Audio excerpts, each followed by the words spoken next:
What's up, y'all? It's TB from SMB coming at ya. Today's Sunday, and Sunday means we do a little research, baby. I'm cracking open the books, cracking open the old Google, doing a little searching, zooming in, zooming out, Um, just trying to get a better idea of what's going on the grand scale of things. What the hell is happening? Why do the stocks just keep going down and down and down? And yeah, it's all coming together the more I look into it. There are reasons that stocks go down. Stocks they don't just go down just because everyone's a little scared. They go down because people don't want to hold that shit, and they don't want to hold that shit because they don't think it's gonna go up anytime soon. And yeah, so I've been doing this these past few weekends. I did make a video last weekend. It was kind of weak. I didn't really do much research, but this time I was spending a couple hours today looking into it. And yeah, it's not looking great. People are worried about recession. Everyone's, is it going to be a recession? I'm to the point where it's like, yeah, I think a recession's the best case scenario. I think if we just got a year-long recession out of this shit, then we'd be looking good on the other side. But I do my research and I'm like, forget recession. We're looking at the next Great Depression we're heading into. Things are not good. Things things ain't great, folks. So that's kind of what I wanted to touch on was what did past recessions look like, and what did the Fed do during those past recessions? What was the inflation scenario during those past recessions? Because that's kind of the main issue with our current economy, even though that kind of takes the spotlight away from the obvious issues of oil prices being incredibly high. Productivity in the workforce and just in general, supply chain productivity is way, way low with demand that is way too high. That's where we're getting that inflation because the demand keeps going up, supply keeps going down, productivity is low. Um, and just everything else, just the housing costs, the amount that Americans have to spend on housing now, how actual houses, how much those actually cost, rent, um, all of the above. So interesting thing I've noticed now that I look at the 80s. So the 80s is a special time because the 80s, 80s was bad. 80s was the best example because that's what everyone says. Inflation, it hasn't been this high since the 80s. So what went down in the 80s? Well, the 80s, inflation was elevated for a very long time in the 80s. It was elevated for like 10 years in the 80s, and elevated being like over 5% or whatever. Um, and so there was multiple presidents in there. Paul Volcker, he's famously known for being the guy who rug pulled the economy because inflation was that bad and he wasn't messing around. And now, I mean, it's still like people still argue over it. Did he do the right thing? Was it too high? Was it unnecessary to rug pull the economy that much? It's kind of widely believed it was a little unnecessary because, I mean, this is where Paul Volcker jacked up rates to about 20%. Um, and now people are just basically worried that Powell might do the same thing. He would never go that high. Nowadays, I mean, geez, he tried to raise rates to 2.5% back in 2018, and that pulled back the S&P 20%. Like that's how fragile and like emotional the stock market is now, as opposed to in the past. So the and then you look at the unemployment back in the 80s. I mean, I'd never really realized how bad the 80s was until like recently, and then same with the mid 70s. I mean, like look at these unemployment numbers; they're terrible. I mean, from 74 to 85 unemployment, and then like with a couple of breaks in between, but like 75, 8.5%. I mean, 82 is the peak of it. 10% unemployment, like that's bad.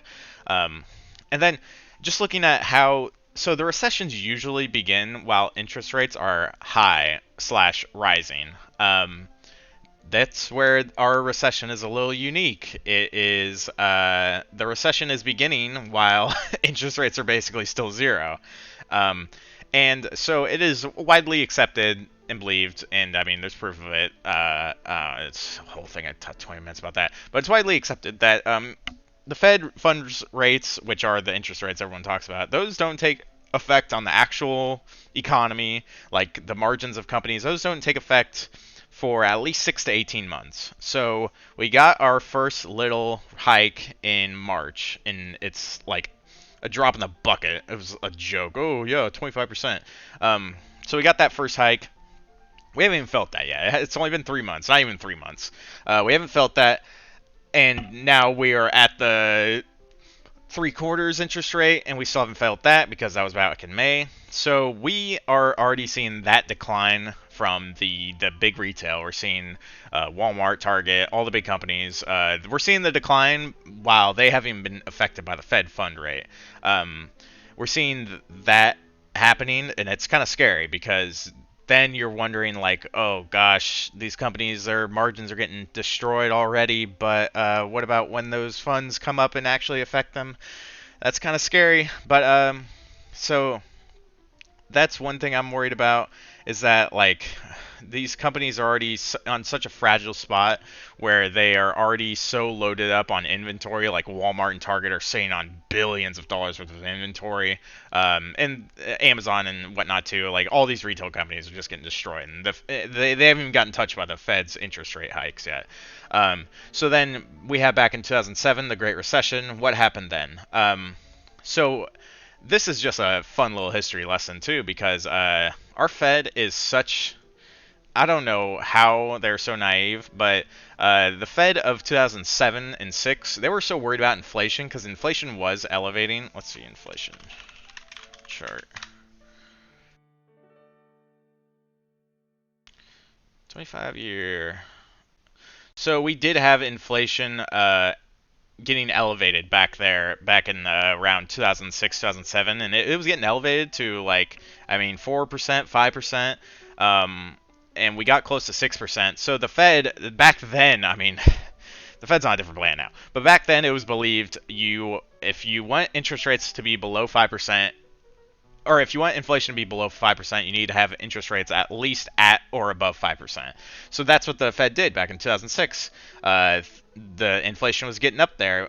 We had, that's another good example. They dropped interest rates after the dot-com bubble crash because we had a little mini recession there. So they dropped interest rates for about 3 years, 4 years, and then things start recovering. They start pumping them back up slowly but surely.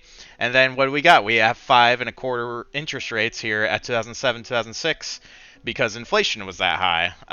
They were so worried about inflation that they were basically ignoring, like we saw signs of the housing market crashing here in 2007, and it was only then when they started dropping rates, just barely. But they were so worried about inflation being at 5% and it getting out of hand back then that they were almost to the point where they were just like, we don't care if the stock market crashes. It's not up to us. But then eventually with the subprime mortgage thing and the banks going bankrupt, like Lehman Brothers, they had no choice because they were just like, and that inflation's not going to happen during a recession. It's, I mean, during a like complete market failure like back in 2007. So they were like, uh-oh, we got to save the market. So what do? They dropped rates to zero because they had to save the market because the market was dying. And then what happened? They drop it to zero, market recovers. We enjoy 0% interest rates for about 7 years, which is crazy. We had 7 years of zero interest rates. It's so nuts. And then what do? Back in 2019, they start to raise them a little bit, and the market crashes 20%. So that is basically what I'm getting into, is that every recession, the market recovers when the interest rates start to go down. Same with back in the 80s. They start dropping interest rates, the stock market recovers in the late 80s. And then the 90s were pure euphoria because interest rates were, for back then, I mean, this was the lowest they'd ever been back then. Like 3%. I mean, shit, that was like back in the early 70s, the euphoria of the early 70s, of the 50s, the euphoria of the 50s. Interest rates were so low. So the scary thing is now that we're heading into that recession. The recovery usually starts when the interest rates go to zero, but now is a special time because we are starting the recession while the interest rates are at zero. So they can't save us because of inflation, because they saved us too long. I mean, it's like keeping a kid in a bubble. It's like we're scared if he gets any germs, he might get sick. If anything bad happens, so they put the entire market in a big bubble, and I think a lot now about like, what are we gonna look back to 5 years from now and point at and be like, duh, of course we got a terrible depression because the Fed did this. And I think it's going to be, why did the Fed drop rates to 0% for so long and just fucking pump trillions into the market when it did not need it. I mean, it needed it for like the first 6 months of 2020, but then they should have started jacking up interest rates by halfway through 2021. They did not. They ignored it. They were like, interest rate or inflation's transitory. Inflation's temporary. It's gonna go away. We're gonna make it go away. Everyone forget about it. Oh shoot! Come January, everyone's like, geez, looks like this inflation's here to stay. March, people are like, maybe it peaked. We'll raise rates 50 basis points. The market crashes. Now, May, oh no, inflation is stubborn. It is not going anywhere. It is actually getting worse. It's scary. So then, now that things are getting so bad now, we haven't had those interest rates hit the market yet. So that's the ultimate fear, is that what if things get so bad before those interest rates, the meaningful ones, like these, we have 350 basis point hikes coming up in these next three meetings, which will take us to at least 2.5%, I believe. What if the market gets so bad before those even take an effect? What are we going to do then? The Fed won't be able to do anything because inflation's so bad. They don't, and then on top of that, they don't control oil prices. They don't control supply chain issues. They don't control the productivity issues. They don't control the food shortage that's coming out of Ukraine. They only control demand, so they can only kill demand by jacking up rates. So that's the fear, is what if things are so bad, but we haven't even felt those interest rates yet? What are we going to do then? The Fed won't be able to save us like they have in every other recession. They caused the recession. They didn't, I mean, not cause it, but they are partially to blame for why things got so out of hand and so euphoric. It's scary. So that is kind of where we're at. And I mean, no one knows because these are years out. This is a 6 to 18 month of we don't know. And they're talking like they might get to a point where interest rates are about 3 to 4%, which is high. I mean, hasn't been that high since 2007. So we're looking like we're going to have to just endure these terrible market conditions while the Fed has to do what they have to do. And then on top of that, deal with everything else, like the housing market, the oil prices, and everything else. So we already saw a big ol', which I didn't even see this on Friday. We've already gotten a big bankruptcy, big one. Revlon, big old makeup company. Everyone's mom's got some Revlon in their makeup drawer. Not for long though. They're nearing Chapter 11. That's scary. Yeah, they're not making enough money. They can't pay their debt. They're gonna go bankrupt. What happens when a company goes bankrupt? Employees. They got 7,000 employees. Which right now you say, yeah, the job market's great. There's job openings everywhere. People will find jobs. But what happens when things slow down? People aren't opening more jobs. They're cutting back. They're laying people off. They're stopping hiring, which we're already seeing in Tesla. We're already seeing that in Netflix. We're already seeing that in these huge tech companies that were thought to be like so profitable and just exploding. But now they're going like, things are getting a little tight, and everyone we hire demands like a $300,000 salary, so actually we're gonna have to cut back. But yeah, what happens when a big company goes bust and there's no one there to hire these workers? They pay rent, they pay mortgages. If they can't pay those they get foreclosed. That's scary. If they're getting foreclosed or not, they're certainly not buying things. Consumer spending is obviously going to go down, which brings us to another thing. Americans they're putting shit on the credit cards now. Oh boy, are they. So that's a unique thing about this. I mean, it was unprecedented how hot the economy got in these past 2 years. And what happens when people make all this stimmy money, when they get all these government checks, they go out and they get a brand new car. They buy, but they don't own that car. They take a loan out on it. It's kind of the meme, the blue collar worker who has a brand new Ford F-250 that he pays a $850 payment on every month. And yeah, there's a lot of that out there. It's kind of the meme. It's true. Like a lot of people that are living outside of their means, they got to a point where the stimmy was so nice, and they got to this lavish lifestyle, and that's a thing with Americans and their spending. You get to a point they don't think, hey, maybe things will get bad. They just spend and spend and spend into a hole, into debt, because they want to maintain that lavish lifestyle. And I don't blame people. Like, of course, if you're living nice and you bought yourself a nice $800,000 house, you're not gonna like maybe hold back on your spending. I mean, a little bit, but not the smart, not the dumb people. They're just gonna keep spending, and yeah, it's scary. Um, Not to mention the price, the wages aren't meeting inflation. Wages aren't coming up at the rate inflation's coming up at.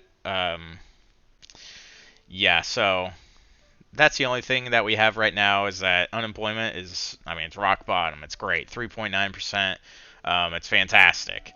So that is one thing we can point to and be like, all right, things aren't that bad yet, but still, if they do get that, if we do get unemployment right coming up, then that's the scary part.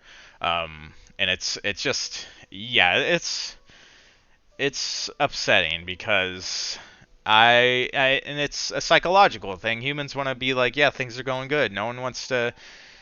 Everyone wants to be all happy and cheery and like, yep, things are going great. The economy's booming. We're making all this money, which is kind of true right now. But us Americans and humans in general, we don't think things are getting bad until things are absolutely bad and we can no longer ignore it anymore. And then what happens? Everyone panics and freaks out and everything crashes. So, um, it's not like doomsday or anything, but I think at this point the best case scenario is we just get like a nice little like 2000 recession where it's like things didn't get that bad. People weren't losing their houses, but things pulled back and they had to, and that's the economic cycle. You know, it's just how it goes. It's always like that. No matter what's going on in the world, there's always going to be the economic cycle where you get the periods of euphoria, the periods of crash, the periods of bottoming, and then the recovery, and then rinse and repeat. You recover back into euphoria, back into the next crash, and that's just how it goes in America. I mean, you can look at the interest rates and just take a gander. Where did all the bad economic times come from when they had to drop rates? Uh, yeah, it's interesting to look at. But anyways, that's I just have to tell myself these things when I get a little too bullish. You know, you can't be in the stock market and just ignore the macro economic situation, what's going on. Um, and it is not looking great. It is looking like everyone should be on their knees praying that we just get a 2-year recession because that would be a great situation for the hole we've dug ourselves into. Um, yeah, not to mention the housing market. I mean, the housing market, like really, people, it's crazy. People are actually so naive. They think this isn't a bubble. They think the price of houses going up like 30% in 2 years is not a bubble. Like, wait until you see that bubble burst. Wait until you see all these TikTok bros who are like, I just bought 5 duplexes and now I just rent them out and I'm a self-made millionaire.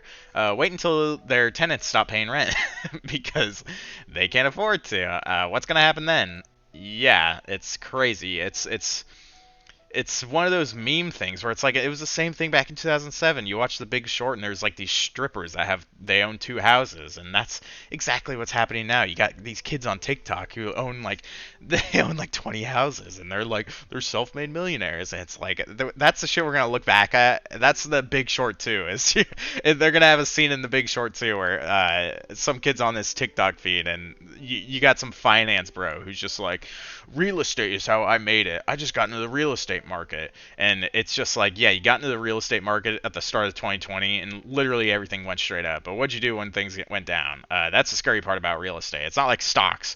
I can liquidate my stock portfolio tomorrow and it's fine. But yeah, you can't really do that with a house. It's a lot harder. So, I don't know. It's going to be, and of course, like every other recession, it's going to be the middle class that pays for it, as it always is. That's why we're here.